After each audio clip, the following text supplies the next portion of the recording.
ಎಲ್ಲರಿಗೂ ನನ್ನ ಪ್ರೀತಿಪೂರ್ವಕ ನಮಸ್ಕಾರಗಳು. ಕಿರಿಯ ವಯಸ್ಸಿನಲ್ಲಿಯೇ ಹಿರಿಯ ಸಾಧನೆಯನ್ನು ಗೈದು ಇತಿಹಾಸ ಸೃಷ್ಟಿಸಿದ 18 ವರ್ಷದ ಯುವಕ ದೊಮ್ಮರಾಜು ಗುಕೇಶ್. ಇವರು 29 ಮೇ 2006ರಂದು ಚೆನ್ನೈನಲ್ಲಿ ಜನಿಸಿದರು. ಇವರ ತಂದೆ ಡಾಕ್ಟರ್ ರಜನಿಕಾಂತ್, ಕಿವಿ ಮತ್ತು ಮೂಗಿನ ವೈದ್ಯರು.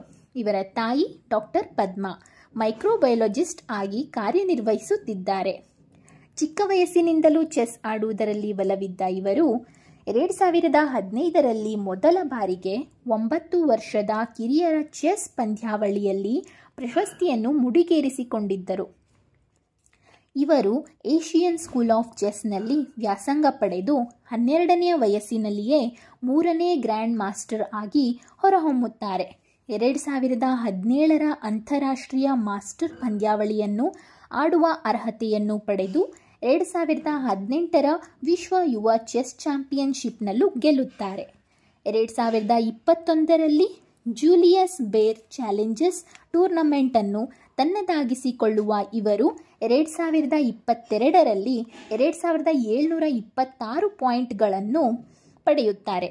ಅತ್ಯಂತ ಹೆಚ್ಚಿನ ಪಾಯಿಂಟ್ಗಳನ್ನು ಗಳಿಸಿದ ವಿಶ್ವದ 3ನೇ ಆಟಗಾರ ಎಂಬ ಹೆಗ್ಗಳಿಕೆಗೆ ಇವರು ಪಾತ್ರರಾಗುತ್ತಾರೆ. 12ನೇ ಡಿಸೆಂಬರ್ 2024ರಂದು ಸಿಂಗಾಪುರದಲ್ಲಿ ನಡೆಯುತ್ತಿದ್ದ ಫಿಡೆ ವಿಶ್ವ ಚಾಂಪಿಯನ್ಶಿಪ್ನಲ್ಲಿ 18ನೇ ವಯಸ್ಸಿನ ಭಾರತದ ಗ್ರ್ಯಾಂಡ್ ಮಾಸ್ಟರ್ ಡಿ ಗುಕೇಶ್ ರವರು ಹಾಲಿ ವಿಶ್ವ ಚಾಂಪಿಯನ್ ಚೀನಾದ 32ನೇ ವಯಸ್ಸಿನ ಡಿಂಗ್ ಲಿರೆನ್ ರವರನ್ನು 15 ದಿನಗಳ 14ನೇ ಸುತ್ತಿನ 5 ಗಂಟೆಗಳ ಕಾಲ ನಡೆದ ಪಂದ್ಯದಲ್ಲಿ ಇವರ ವಿರುದ್ಧ ಗೆಲುವನ್ನು ಸಾಧಿಸುವುದರ ಮೂಲಕ ವಿಶ್ವ ಚಾಂಪಿಯನ್ ಆಗಿ ವಿಶೇಷ ದಾಖಲೆಯನ್ನು ಸೃಷ್ಟಿಸಿದ್ದಾರೆ. ಅತಿ ಕಿರಿಯ ಚೆಸ್ ಚಾಂಪಿಯನ್ ಡಿ ಗುಕೇಶ್ ಈ ಫೈನಲ್ ಪಂದ್ಯವನ್ನು ಗೆಲ್ಲುವ ಮುಖಾಂತರ $2.5 ಮಿಲಿಯನ್ ಅಂದರೆ ಅಂದಾಜು 21.21 ಕೋಟಿ ರೂಪಾಯಿ ನಗದು ತಮ್ಮದಾಗಿಸಿಕೊಂಡಿದ್ದಾರೆ. 18ನೇ ವಯಸ್ಸಿಗೆ 18ನೇ ವಿಶ್ವ ಚೆಸ್ ಚಾಂಪಿಯನ್ ಆಗಿ ಹೊರಹೊಮ್ಮಿರುವುದು ನಿಜಕ್ಕೂ ಹೆಮ್ಮೆಯ ಸಂಗತಿಯಾಗಿದೆ. ವಿಶ್ವನಾಥನ್ ಆನಂದ್ ರವರ ಬಳಿಕ ಚೆಸ್ನಲ್ಲಿ ವಿಶ್ವ ಚಾಂಪಿಯನ್ ಕಿರೀಟವನ್ನು ಮುಡಿಗೇರಿಸಿಕೊಂಡ 2ನೇ ಭಾರತೀಯ ಎಂಬ ಹೆಗ್ಗಳಿಕೆಗೂ ಪಾತ್ರರಾಗಿದ್ದಾರೆ.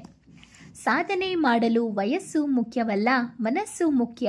ನಾವು ಮಾಡುವ ಕೆಲಸದಲ್ಲಿ ನಮಗೆ ಶ್ರದ್ಧೆ, ಪರಿಶ್ರಮ ಹಾಗೂ ನಂಬಿಕೆ ಇದ್ದರೆ ಗೆಲುವು ಸದಾ ನಮ್ಮ ಬೆನ್ನ ಹಿಂದೆಯೇ ಇರುತ್ತದೆ ಎಂಬುದಕ್ಕೆ ಪ್ರತ್ಯಕ್ಷ ನಿದರ್ಶನದಂತಿರುವ ಗುಕೇಶ್ ರವರೇ ಇದಕ್ಕೆ ಸಾಕ್ಷಿ. ಇವರಿಗೆ ನಿಮ್ಮೆಲ್ಲರ ಪರವಾಗಿ ಹೃತ್ಪೂರ್ವಕ ಅಭಿನಂದನೆಗಳನ್ನು ಸಲ್ಲಿಸುತ್ತೇನೆ. ಧನ್ಯವಾದಗಳು.